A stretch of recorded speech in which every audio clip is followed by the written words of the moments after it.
क्या लग रहा है वाकई ऐसा हो पाएगा? क्योंकि 300 टच ही कर पा रही है एनडीए गठबंधन। पोद्दार साहब, हाँ देखिए हेमंत जी, जैसे आप बीच बीच के अंदर राजस्थानी मारवाड़ी में बात करते हैं, उसी पर मैं आपको एक चीज समझाता हूँ जी। हमारे यहाँ कहा जाता है कि भाई मरा को दो खो ना भाभी का नखरा उतरना चाहे, यानी कि अगर भाभी का नखरा उतारना हो तो भाई तक न समझ लो कि बिना मौत का मुंह में भेज दे। तो कहने को तात्पर्य यही है कि जो शेखावाटी के अंदर, मैं बार बार एक ही बात कह रहा हूं कि पिछली बार झुंझुनू जिले से 3 या 4 मंत्री थे पिछली योजना में, और इस बार इन्होंने 22-23 सीटों में शेखावाटी की 22-23 विधानसभा सीटों के अंदर उन्होंने केवल 1 मंत्री दिया। तो इनको ये चीज समझनी चाहिए कि इनको शेखावाटी के ऊपर विशेष ध्यान देना चाहिए था। विधानसभा चुनावों के बाद में इनको ये चीज समझ में आनी चाहिए थी कि शेखावाटी कहीं ना कहीं भारतीय जनता पार्टी से दूर होती जा रही है।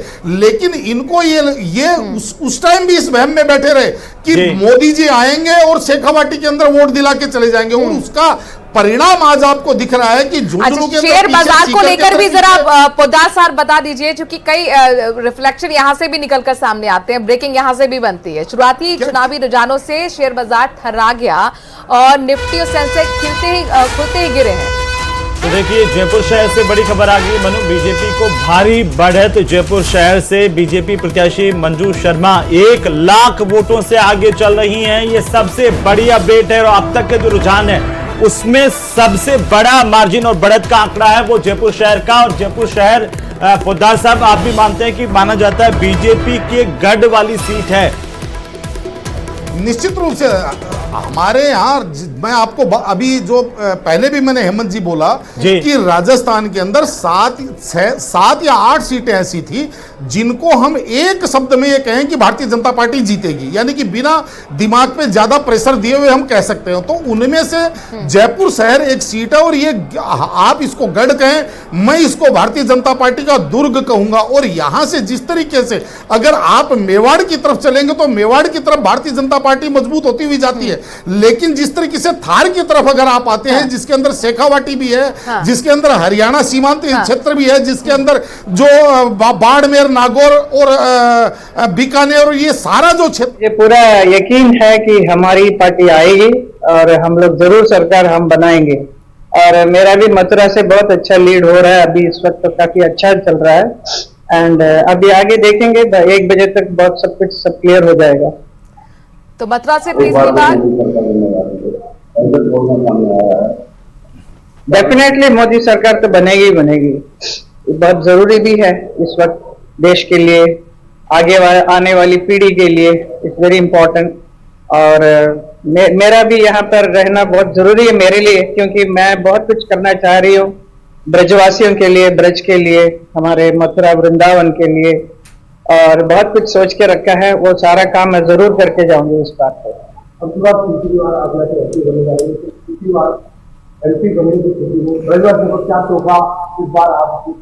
अभी बहुत कुछ तोहफा प्लान करके रखा है, सब मिलेगा, सब कुछ मिलेगा। एंड बहुत बहुत ज्यादा खुश होंगे लोग यहाँ पे इस बात पे। थैंक यू सो मच, बहुत बहुत धन्यवाद। हेमा मालिनी का रिएक्शन आप सुन रहे थे। मथुरा से आगे चल रही हैं, खुशी भी है इस बात को लेकर के, और कॉन्फिडेंट भी नजर आ रही थी। बिल्कुल उम्मीद, तीसरा चुनाव है उनका ये मथुरा से, आखिरकार एनडीए की सरकार फिर से बनेगी। फिलहाल हमारे साथ पोद्दार साहब एक बार फिर से हम लोग कर लेते हैं। एक बात और उन्होंने कही है हेमा मालिनी ने अपने प्रतिक्रिया के दौरान, पोद्दार साहब, कि अभी 1 बजे तक हम इंतज़ार कर लें और 1 बजे में तस्वीर पूरी तरह से साफ हो जाएगी। लेकिन क्या उससे पहले की जो तस्वीर आ रही है वो आधी अधूरी आप कहेंगे, या फिर एक रिफ्लेक्शन कहेंगे कि आगे जो है वो जैसे जैसे रुझान आएंगे इन्हीं आधार पर आगे बढ़ेंगे? इस बात से सहमत हूं, क्योंकि जो शुरुआती चरण के अंदर जो आपकी लीड बनती है वो कहीं ना कहीं आपको एक एडवांटेज देती है, और उसके बाद में जो टैली है, अभी मेरे हिसाब से इसके अंदर काफ़ी परिवर्तन होने की संभावना है। वो काफ़ी का मतलब ऐसा नहीं है कि बिल्कुल उलट पुलट हो जाएगा, लेकिन इसके अंदर 10-20-25% का ऊपर नीचे होने की संभावना है। मैं बार बार आपको एक ही बात कह रहा हूँ, दोबारा से आपको रिपीट कर रहा हूँ कि इस बार जो लोकसभा चुनाव है वो अपने आप में अलग है। अलग इसलिए है क्योंकि इस बार 100 से ज्यादा सीटें, मैं पूरे हिंदुस्तान की बात कर रहा हूं, 100 से ज्यादा सीटें ऐसी हैं जहां पे नेक टू नेक फाइट है, जहां पे चुनाव जो है वो स्थानीय स्तर पे लड़ा गया है, ना कि केंद्रीय स्तर के ऊपर। और उन सीटों के ऊपर आप ये समझ लीजिए चुनाव परिणाम जो भी जीतेगा हारेगा वो 10, 20, 25 हजार, 30 हजार। आगे चाहे कुछ भी हो पोद्दार साहब, अभी शेखावाटी में और राजस्थान में तो दोनों तरफ मौर्य बोलता हुआ दिखाई दे रहे हैं। निश्चित रूप से आप इसको मौर्य भी बोल सकते हो, इसमें आप ये भी कह सकते हो कि जो मायरा भरने वाली बात थी वो मायरा भी कहीं ना कहीं कम हो गया। इस मायरे के अंदर भी वो संतुष्टि नहीं हुई। निश्चित रूप से हेमंत जी आप देखिए, यहाँ पे राजस्थान के साथ साथ अलग अलग राज्यों का भी विश्लेषण कर लेते हैं। हमारे साथ खास पैनल भी जुड़ गया है। राखी राठौर बीजेपी की तरफ से जुड़ गई हैं, अरुण शर्मा कांग्रेस की तरफ से जुड़ गए हैं, आशुतोष रावत वरिष्ठ पत्रकार हमारे से जुड़ गए। आप सभी का बहुत बहुत स्वागत। आशुतोष रावत जी, देखिए लगातार जो है टैली बड़ी दिलचस्प तरीके से बदल रही। राजस्थान में तो मुकाबला सबसे दिलचस्प भी बना हुआ है, कड़ा मुकाबला बना हुआ है। मुझे लगता है कांग्रेस ने भी नहीं सोचा कि इतनी कड़ी फाइट वो देंगे, क्योंकि यहाँ पर पत्ते वो कहीं भी नहीं खोल रहे थे कि इतनी सीटें जीतेंगे, बेहतर करेंगे ये कह रहे थे। लेकिन अब यही जो बयान है वो बीजेपी की तरफ से निकल कर आ रहा है। सीपी जोशी को हमने सुनवाया, वो कहे थे कि बेहतर होगा नतीजे। वो अब सीट नहीं बोल रहे हैं जो 25 क्लीन स्वीप की बात कर रहे थे। रावत जी नहीं मनोज जी, देखिए राजस्थान में मुकाबला बहुत कांटे का था। यह मैंने एग्जिट पोल के समय पे भी देखा था और मैंने उस समय भी कहा था कि हमको अंतिम जो राउंड की काउंटिंग है उस तक का वेट करना पड़ेगा तस्वीर साफ होने के लिए, क्योंकि यहाँ अभी भी कई सीटें ऐसी हैं जिन पर हार जीत का आगे पीछे का मार्जिन 3000 और उसके आसपास वोटों का है। कुछ सीटों पर बड़ी बढ़त भारतीय जनता पार्टी ने बनाई है और कुछ जगह बड़ी बढ़त कांग्रेस ने बनाई है, लेकिन कुछ सीटों पर मुकाबला अभी भी बहुत फाइट का है। इसलिए बहुत कांटे की मुकाबला हमको इस पर राजस्थान में देखने के लिए मिल रहा था। या शुरू से लग रहा था कि एक वेव की तरह एक वोटर को भारतीय जनता पार्टी के फेवर में नहीं जा रहा था, यह हमको दिख रहा था। लेकिन क्या यह वाकई इतना बड़ा चेंज आने वाला है, इसकी कल्पना नहीं थी। कुछ सीटों पर कांग्रेस के जीतने की उम्मीद हमने एग्जिट पोल में भी दिखाई थी। बार बार मैं इस चीज को दोहरा रहा हूं कि वहां पर भी हमने कांग्रेस को कुछ सीटों पर आगे दिखाया था, कुछ सीटों पर वाकई फाइट में थी।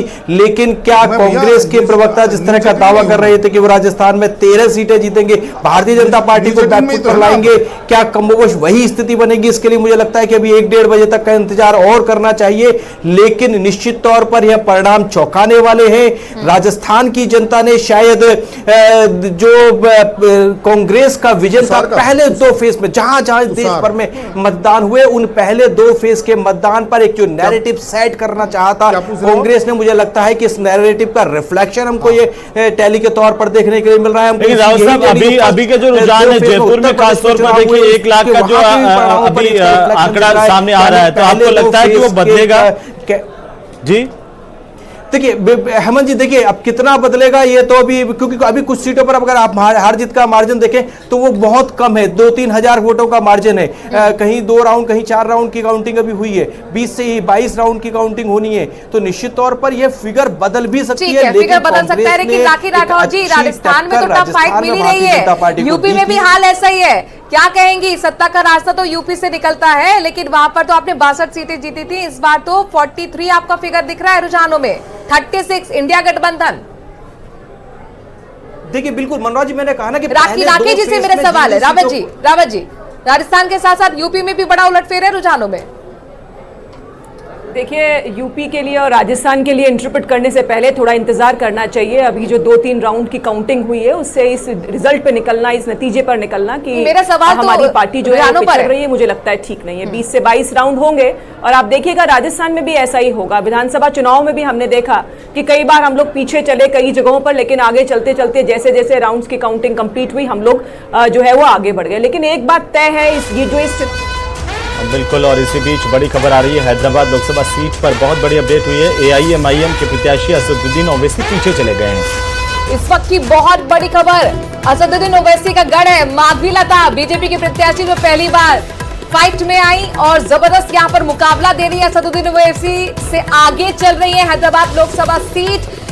दिलचस्प यहां पर मुकाबला। इसके साथ साथ आपको याद होगा माधवी लता जब वहां पर पहुंची थी, वोटिंग चल रही थी तो उन्होंने कहा था कि जो बुर्का है वो हटाना चाहिए और हमें देखना चाहिए कि कहीं यहाँ पर कुछ घपलेबाजी तो नहीं हो रही है।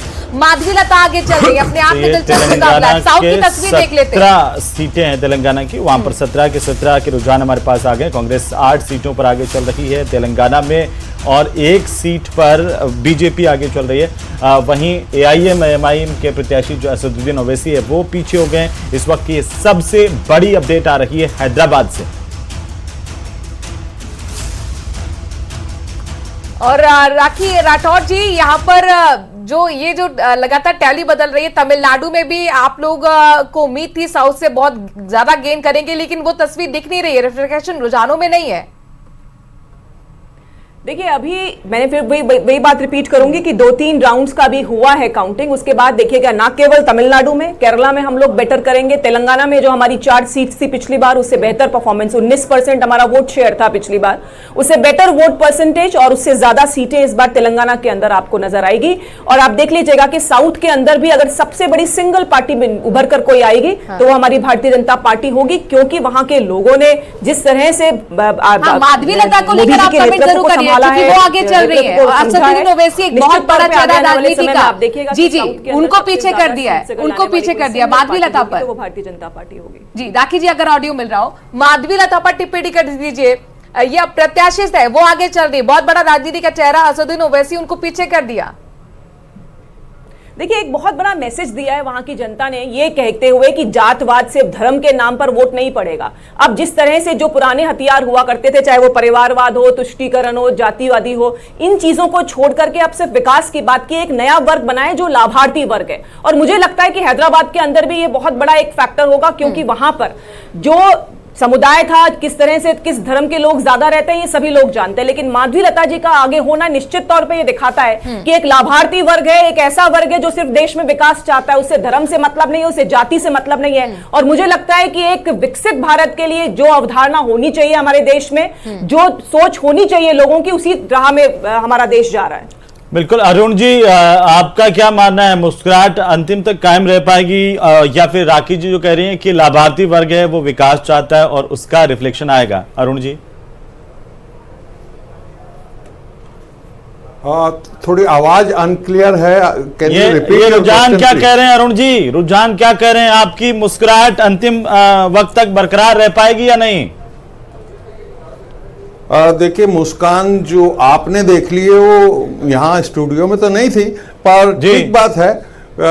हम लोग काफ़ी शुरू से ही कह रहे थे कि राजस्थान में ही नहीं पूरे देश में इस बार इंडिया गठबंधन की परफॉर्मेंस चौंकाने वाली होगी। और राजस्थान में आपको याद होगा, शुरू से हम ये मेंटेन कर रहे हैं कि ये कांटे की टक्कर होने वाली है। कोई ये जो क्लीन स्वीप के दावे थे वो हरगिज चलने वाले नहीं हैं। लेकिन पिछले कुछ सालों में हमने ये आदत डेवलप कर ली है कि कांग्रेस को बहुत सीरियसली नहीं लिया। ये जो रुझान है अब तक के, वो आपकी उम्मीद के मुताबिक है या आपकी उम्मीद इससे कहीं ज्यादा है? जो जी, ये अब तक के जो रुझान है वो आपकी उम्मीदों के मुताबिक है या आपकी उम्मीद इससे कहीं ज्यादा है? नहीं, ये बिल्कुल हमारे जो एक्सपेक्टेशंस हैं उसी के मुताबिक है। लेकिन बाकी की सीटों पे भी कांटे की टक्कर है। जैसे अभी हमारे राजनीतिक विश्लेषक बता रहे थे कि बहुत कांटे की टक्कर है, फैसले 2-2, 3-3 हजार में होने हैं।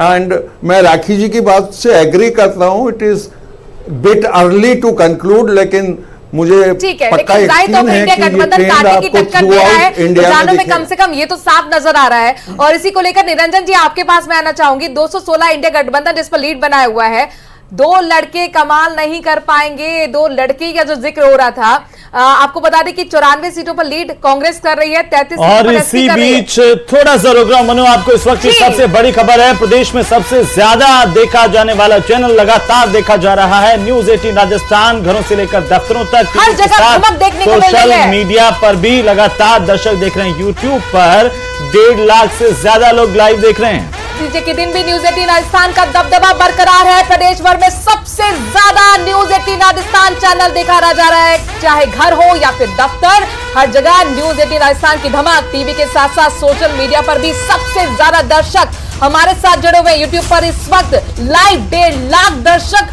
न्यूज 18 राजस्थान को देख रहे हैं। प्रदेश भर में सबसे ज्यादा न्यूज 18 राजस्थान चैनल को देखा जा रहा है। न्यूज 18 राजस्थान जो लगातार लोगों की पहली पसंद है और इसीलिए हम कहते हैं न्यूज 18 मतलब चुनाव, चुनाव मतलब न्यूज 18। और 217 इंडिया गठबंधन जो लीड बनाया हुआ है, निरंजन पोद्दार जी, मैं स्प्लिट अगर करूं तो 94 पर कांग्रेस और 33 पर एसपी आगे है, टीएमसी 27 और सीपीआईएम 4। यानी कुल मिलाकर जो दो लड़कों की बात कही जा रही थी कि दो लड़के कुछ कमाल नहीं कर पाएंगे, इस बार लग रहा है कि बेहतर परफॉर्मेंस कर दी, ना सिर्फ बेहतर बल्कि कड़ा मुकाबला भी दे दिया। निरंजन जी,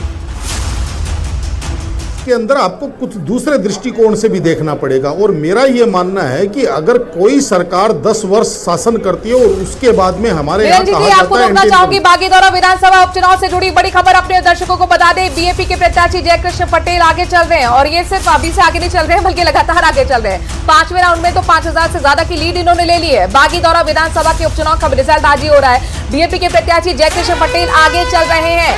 बागीदौरा विधानसभा उपचुनाव से जुड़ी हुई big breaking, result breaking. BAP के प्रत्याशी जयकृष्ण पटेल आगे चल रहे हैं। बीएपी के साथ गठबंधन किया था कांग्रेस ने, हालांकि कांग्रेस का चिन्ह जिन्हें मिला था उन्होंने भी चुनाव लड़ा है, लेकिन बावजूद इसके बीएपी के प्रत्याशी 5861 वोटों से पांचवा राउंड यहाँ पर ये चल रहा है। और लोकसभा की ये तस्वीर देखिए, हम अभी रुझानों के आधार पर बता रहे हैं कि एनडीए 304 और इंडिया गठबंधन 218, अदर्स के खाते में 21 रुझान अब तक है। कोई नतीजा अभी रुझान नतीजों में परिवर्तित भगवा रंग जो है वो जाहिर तौर पर एनडीए गठबंधन को दर्शा रहा है और नीला जो है वो इंडिया गठबंधन को दर्शा रहा है। और 343 सीटों का जो ये फिगर निकल कर आया, किस तरीके से लोकसभा की जो तस्वीर निकल कर सामने आई, पार्लियामेंट की तस्वीर सामने आई है, वो जरा देख लीजिए। यहाँ पर आपको ज्यादातर सीटों पर भगवा नजर आ रहा है। 304 ये अभी ये रुझान है और अभी नतीजे नहीं आए हैं। रुझानों के मुताबिक ही हम ये बात कर रहे हैं, क्योंकि अभी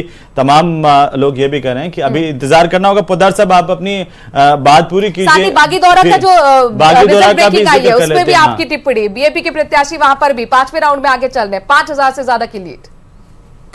मैं अभी कह रहा था कि जिस तरीके से आपका दृष्टिकोण क्या है ये देखने वाली बात। अगर मेरे दृष्टिकोण की बात पूछेंगे तो मैं ये कह रहा हूं कि आप ये मान के चलिए कि 10 वर्ष के शासनकाल के बाद में भी अगर एक सिंगल लार्जेस्ट पार्टी 250 सीटों के आसपास अगर लेकर के आ रही है और एनडीए आज भी अभी भी 305 307 पे दिखा रहा है, तो आप इस चीज को दूसरे दृष्टिकोण से देखेंगे तो हमारे यहाँ जो एक हुआ करता था एंटी इनकम्बेंसी, वो कहीं बदल करके प्रो इनकम्बेंसी की बात करनी पड़ेगी। और इसके अंदर एक और महत्वपूर्ण बात,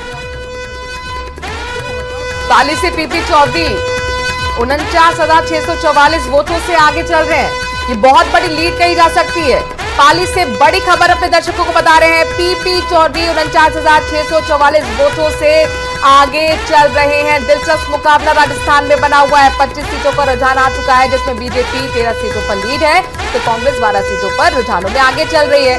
और देखिए राजस्थान का भी आपको हम ग्राफिक्स के जरिए बता रहे हैं कि किस तरह की इस वक्त की तस्वीर है। तो ये -11 जो आ रहा है मनु, वो ये है कि बीजेपी ही खो रही है। अगर ये रुझान नतीजों में परिवर्तित होते हैं तो कांग्रेस के लिए यहाँ पर खोने के लिए कुछ नहीं है, पाने के लिए ही है राजस्थान में खासतौर पर अगर हम देखें तो। क्योंकि पिछली 2 बार के जो चुनाव थे वो 25 के 25 सीटें बीजेपी और या फिर बीजेपी गठबंधन में रही है। तो इस तरह से अब अभी का जो आंकड़ा आ रहा है, मुझे लगता है राखी से यहाँ पर कमेंट लेना चाहिए। राखी जी, -11 तस्वीर इस वक्त की ये उभर कर आ रही है, आपकी टिप्पणी। और ये टॉप 10 पार्टी रिजल्ट्स भी हम अपने दर्शकों को दिखा रहे हैं। जी राखी जी, देखिए मुझे लगता है इंतजार कीजिए आप, जैसे जैसे आगे बढ़ेंगे वैसे वैसे देखिएगा कि परसेंटेज बीजेपी की बढ़ेगी। और जैसे निरंजन जी कह रहे थे कि 10 साल के कार्यकाल के बाद अगर हम अपनी सीट की बढ़ोतरी करते हैं, पहले हम 2014 में 336 पे थे, उसके बाद 2019 में हम जो है 353 पर आए और अब देखिएगा इससे बेहतर रिजल्ट्स के साथ 400 के नजदीक जो है वो एनडीए पूरा अपना सरकार बनाएगी। तो ये दिखाता है साफ साफ कि जनता ने जिस गारंटी को एक्सेप्ट किया है वो सिर्फ मोदी जी की गारंटी है। कांग्रेस ने कई तरह के नैरेटिव्स को लगाने की कोशिश की। उन्होंने कहा कि अगर भारतीय जनता पार्टी फिर से सरकार में आएगी तो आरक्षण खत्म हो जाएगा, संविधान खत्म हो जाएगा, लोगों को गुलाम बना दिया जाएगा, विपक्षी मुख्यमंत्रियों को जो है वो जेल में डाल दिया जाएगा। उन सभी नैरेटिव्स को खत्म करते हुए जनता ने अगर विश्वास दिया है तो वो मोदी जी पे दिया और बहुत बड़ी बात है। देखिए राखी जी, वो 400 पार नहीं हो पा रहा है, सिर्फ नैया पार हो रही है। ये रुझान अगर देखते हैं तो, और इसमें एक और महत्वपूर्ण बात है, जो मजबूत विपक्ष की बात हो रही थी वो भी उभर करके आ रहा है। नहीं, अच्छी बात है। देखिए, सब अपना अपना काम करते हैं, भारतीय जनता पार्टी अपना काम करेगी। और अभी जब आप देख रहे हैं कि ग्रेजुअली लगातार आपकी इक्वेशन चेंज हो रही है, अभी 15 मिनट तो आपके चैनल पर मुझे आए हुए हुआ है, उसी में बहुत सारे बदलाव जो है वो ओवरऑल टैली में हो गया है। तो जैसे जैसे हम आगे बढ़ेंगे, 1-2 बजे का समय आएगा, तब तक देखिएगा कि हम 400 पार के पास एनडीए जरूर हो। राकेश जी, आप जुड़ी, लेकिन हम ये जो डिस्कशन है वो सुबह 8 बजे से लगातार कर रहे हैं और राजनीतिक विशेषज्ञ हमारे साथ मैं आपके साथ ही, उसमें लगातार चेंजेस हो रहे हैं। राकेश जी, मेरा सवाल सुन लीजिए, मेरा कोई आगे, कभी कोई वो सुन लीजिए। जी जी, लगातार राजनीतिक विश्लेषक ये कह रहे हैं कि बीजेपी को अब इस चीज से आगे निकलना होगा कि सब कुछ प्रधानमंत्री नरेंद्र मोदी के चेहरे पे छोड़ देना है, अपने आप कुछ नहीं करना है, अपना डिलीवर नहीं करना है। और वही रिफ्लेक्शन आज रुझानों में दिख रहा है। 405 पार का आप नारा दे रहे थे, आप 300 के टच तक ही रह जा रहे हैं।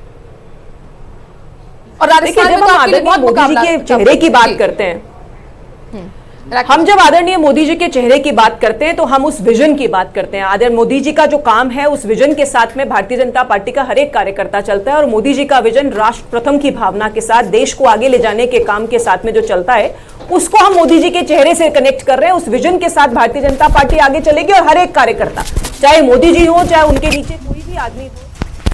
और इसी बीच ये बड़ी जानकारी अब आपको बता दें, भरतपुर से कांग्रेस प्रत्याशी संजना जाटव आगे चल रही है, पाली से पीपी चौधरी आगे चल रहे हैं 49,600 वोटों से करीब, इससे भी ज्यादा। जालोर सिरोही से लुम्बाराम आगे चल रहे हैं, जहां पर पहले वैभव गहलोत आगे चल रहे थे। बांसवाड़ा डूंगरपुर से बाप के प्रत्याशी राजकुमार रोत आगे चल रहे हैं। चित्तौड़गढ़ से बीजेपी के प्रदेशाध्यक्ष भी हैं सीपी जोशी, मौजूदा सांसद भी आगे चल रहे हैं। तो ये मोटा मोटी इस वक्त की सबसे बड़ी अपडेट आ रही है। और ये भी दर्शकों को बताते चलें कि बहुत तेजी के साथ में आंकड़े अभी बदल रहे हैं, रुझान अभी बदल रहे हैं, नतीजा नहीं है, ये रुझान है। और रुझानों में जिस तरीके से तेजी के साथ बदलाव हो रहा है, थोड़ा इंतजार अभी और करना होगा। लेकिन भरतपुर से ये बड़ी अपडेट है, भरतपुर से कांग्रेस आगे चल रही है, पाली से बीजेपी के पीपी चौधरी आगे चल रहे हैं। तो जालोर सिरोही सीट पर भी बीजेपी आगे चल रही है, लुम्बाराम चौधरी, और बांसवाड़ा डूंगरपुर से बाप के राजकुमार रोत आगे चल रहे हैं। चित्तौड़गढ़ से बीजेपी के सीपी जोशी, जो कि प्रदेशाध्यक्ष हैं, वे लगातार बढ़त बनाए हुए हैं। ये इस वक्त की सबसे बड़ी अपडेट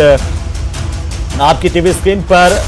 राजधानी जयपुर की अगर हम बात करें, जयपुर शहर में मंजू शर्मा बड़ी बढ़त के साथ आगे चल रही थी, लगातार उनकी बढ़त बरकरार है। और अब ये पार्लियामेंट की तस्वीर कुछ इस तरह से हो सकती है अगर ये रुझान नतीजों तक जाते हैं। तो अभी के मौजूदा रुझानों के आधार पर 303, 543 जो कुल सीटें हैं, उनमें से 3